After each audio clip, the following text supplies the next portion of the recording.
Hello everybody, it's June 7th.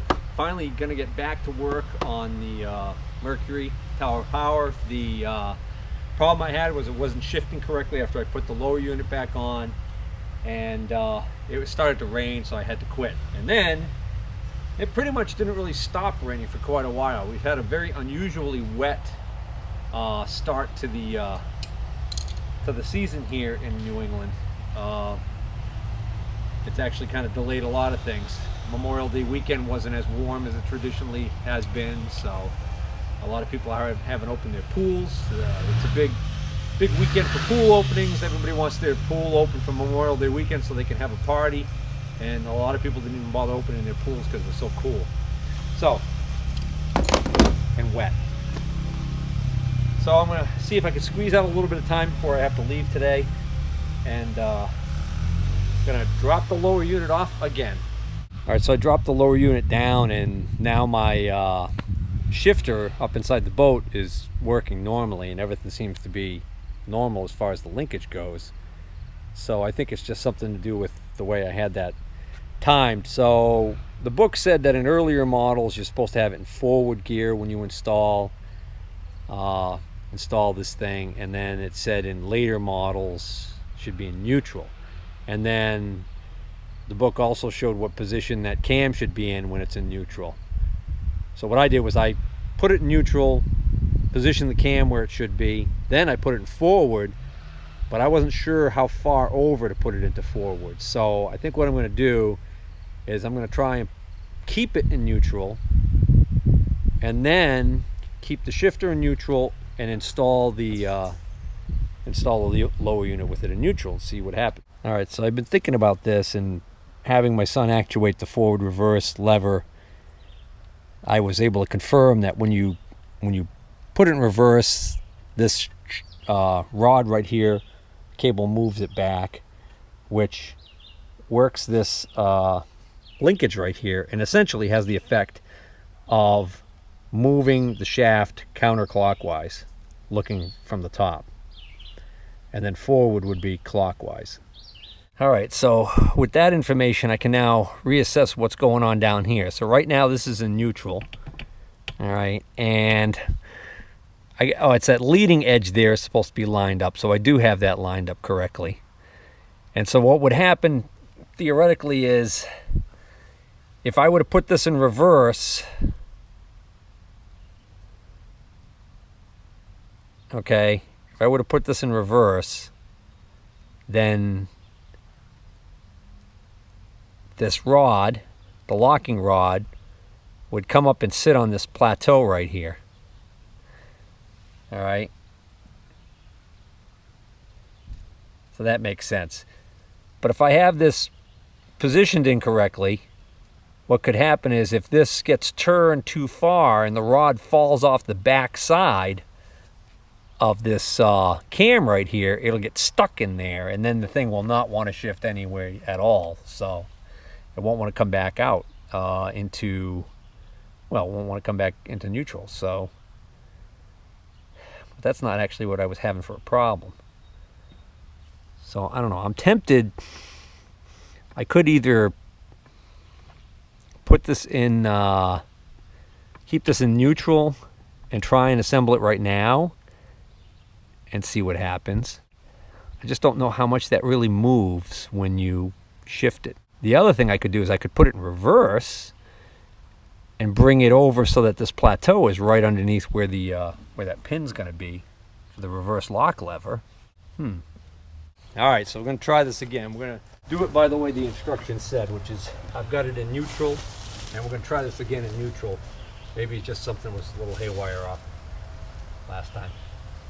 I can't get it to go up right now. I think it's because it's got to go into the keyway. The splined shaft end has to go up into the power head. So now, while I'm lifting, my son is going to turn the flywheel ever so slightly clockwise so that we can get this to go in. All right, go ahead, Aiden. Are you turning it? Yep. All right, turn it more. There we go. All right. Stop. All right, that went in. Now Let's put some hardware on it. Get this thing to stay together. Nuts. You see them up there? Can I put them on? Huh? Can I put them on after you're done? Yeah, When hold we're on. done? Alright, before we can tighten these up, you gotta make sure that they're both on the studs, remember? I'll put this one in.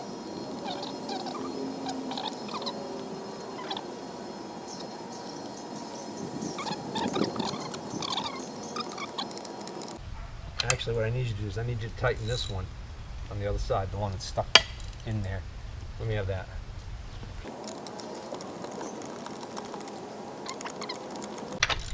Want it all the way tightened? Seems like it's going okay. Well, you want to tighten them kind of evenly. Let me see that wrench.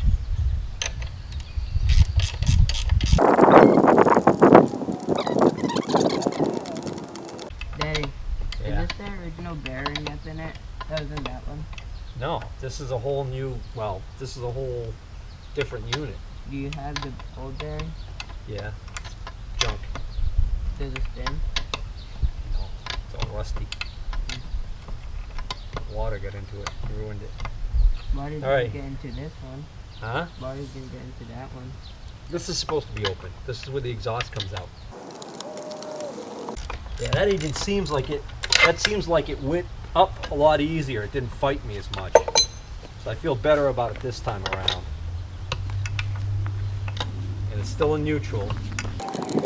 And I'm in neutral up front, so try it. Whoa, I hit myself. Yeah. I don't know what that's all about. Kind of weird thing to do. Okay, you can stop. We can always finish tightening these if it works correctly. There's no sense in going crazy tightening them and then finding out that it's still not, ow, still not right. And do these two in the back and that one in the front because they're a lot easier to deal with. All right, hold on to that. Actually, put those back up there.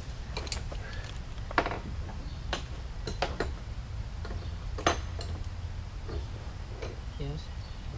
Run or not knowing what you're doing, you put them on the edge and then fall down and hit you in the face.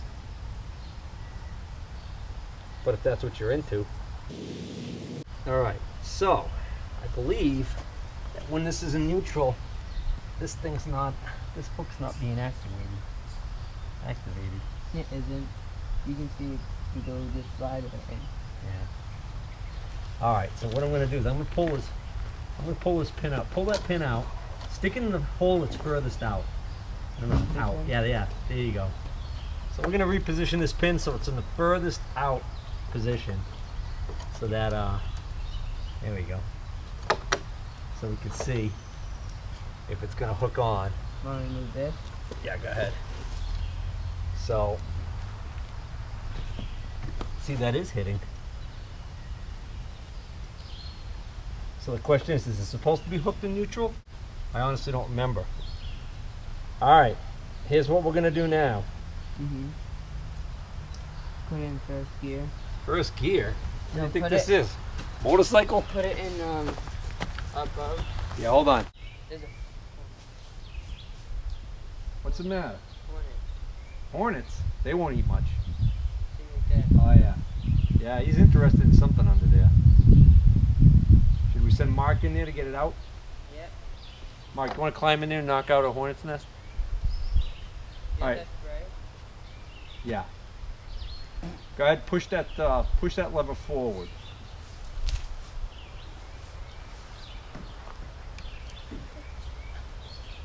All the way.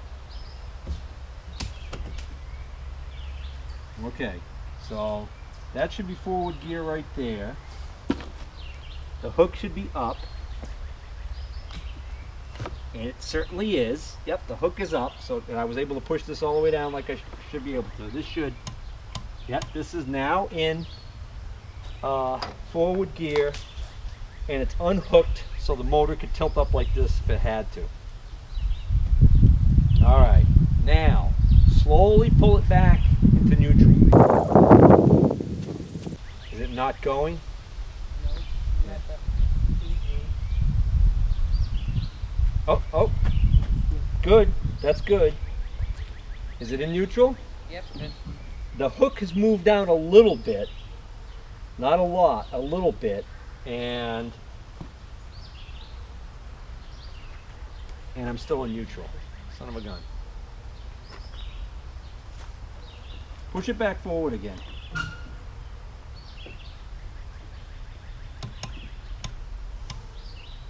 I mean, I wanted it in neutral. What am I thinking?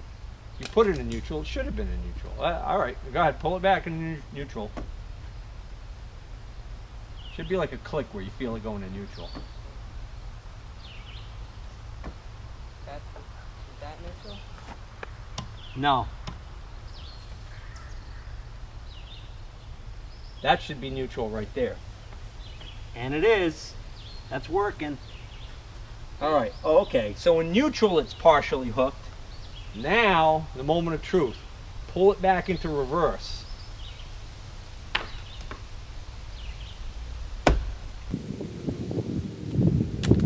Won't go into reverse.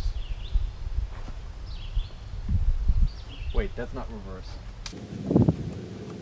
That's reverse. Well, that's reverse full throttle. It should probably click into reverse sooner than that. Matter of fact, it's not going into reverse at all. Come on. Not going into reverse. It's hooked like it should be. Can you do that? No. I'm fighting the compression of the cylinder. Oh, there we go. Oh, you know what? I had to rotate the flywheel a little bit to get it to go. I think that's okay. All right, let's see. Can't tell for sure. Try and put it back in neutral again. Well, wait a minute. First, let me see if this hook works. Oh yeah, it's working. It's hooked nice. Put it in neutral. Straight up and down. Yep. Yep, that's neutral. That's working. Okay, good. Forward. That's full. Yeah. And it should be unhooked. And it is. Yep, it's unhooked. Put in reverse. Put in neutral again. Okay, put it in reverse again. Neutral again. Whoa, that was hard. All right, leave it neutral. That's it. Got that straightened out. Finally. Does it run?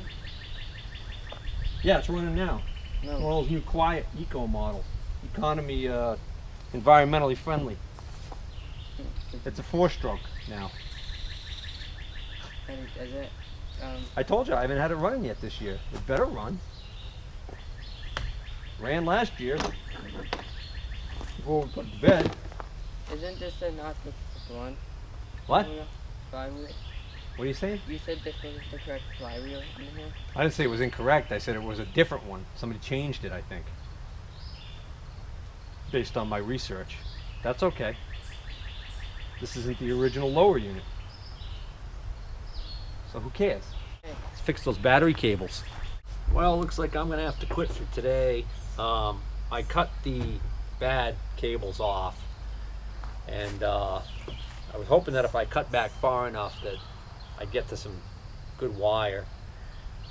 Still pretty corroded. Inside, the inner ones look actually not that bad, but there's just the outer edges. You just see it's like dust coming off. This one's actually in better shape. These look like they're maybe tin coated. I can tell by the color on the end that they're definitely copper conductors, but they have a silver look to them. So I think these are actually coated. The sheathing or insulation is so bad I can just peel it right off. It readily cracks and breaks off, which is horrible. And it's like that pretty much all the way up until it gets, just before it gets into the sheathing here, it gets better. So I could cut this all the way back up to here, but that's not going to give me much room to work to splice the new wires on. I don't know, I'll make that decision tomorrow. What I'm going to do is I'm going to get a couple of, hopefully I'm going to be able to find a couple of the butt type connectors that can be soldered. And what I want to do is I want to use them to marry this stripped end to the ends on, hand me one of those, Aiden. Okay, that's the old one. Hand me one of the ones that I salvaged. I had these two right here, connectors, cables. They're actually in pretty decent shape. Salvaged them out of something, I don't know what. They're heavier gauge than here, but that's okay. And they've got good battery clamps on them still. So I'm going to take these and I'm going to cut that connector off of there. First I was thinking, well, I could get one of these, solder it or crimp it onto here, and then put a bolt through to make the connection. But I don't like that idea because over time that connection could actually go bad. And not only that, but I have to tape this whole thing up and it'll just be a mess. It'll be much more streamlined if I use a butt connector, cut this off, butt the two ends of the cable together, solder it, and then tape or heat shrink tubing, or maybe even a little of both, the whole thing. And what I'll end up with in the end is I'll end up with some decent battery cable connections. I also got to pick up contact cleaner so I can clean the contacts on those pins. Hopefully that'll improve that over there. I wanted to get a product called Deoxit, which is a really good anti-oxidizing contact cleaner that I've used in the past, and they still make it. The problem is there isn't a store around here that has it. The only place you can get it, seems like the only place I can get it anyways, is online. And it's gone up quite a bit in price too. It's about 20 bucks a can. So I'm probably just going to get whatever off the shelf contact cleaner I can find at the auto parts store and go from there. All right, till we meet again. Bye.